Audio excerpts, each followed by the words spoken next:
ഇളക്കി കൊടുക്കുക. 5 മിനിറ്റ് നേരം എണ്ണയിൽ നന്നായി വഴറ്റിയതിന് ശേഷം 5 മിനിറ്റ് കുക്ക് ചെയ്യാൻ വേണ്ടി മീഡിയം ഫ്ലെയിമിൽ അടച്ചു വെച്ചേക്കുക. ആ സമയം ഒരു മിക്സർ ജാറിലേക്ക് 1/2 കപ്പ് തേങ്ങ തിരുമിയതും 7 അല്ലി വെളുത്തുള്ളിയും 2 പച്ചമുളകും 1/2 ടേബിൾ സ്പൂൺ മഞ്ഞൾപ്പൊടിയും 1/2 ടേബിൾ സ്പൂൺ ജീരകവും ചേർത്ത് നന്നായി ക്രഷ് ചെയ്തെടുക്കുക. 5 മിനിറ്റിന് ശേഷം അടപ്പ് തുറന്ന് നന്നായി ഇളക്കി കൊടുക്കുക.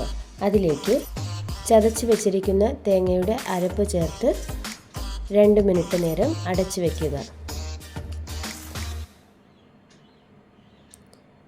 2 മിനിറ്റിന് ശേഷം അടപ്പ് തുറന്ന് നന്നായി ഇളക്കി ചേർക്കുക.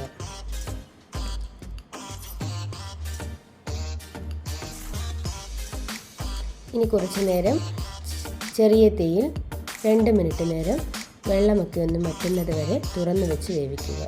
അതിനുശേഷം സെർവ് ചെയ്യാവുന്നതാണ്.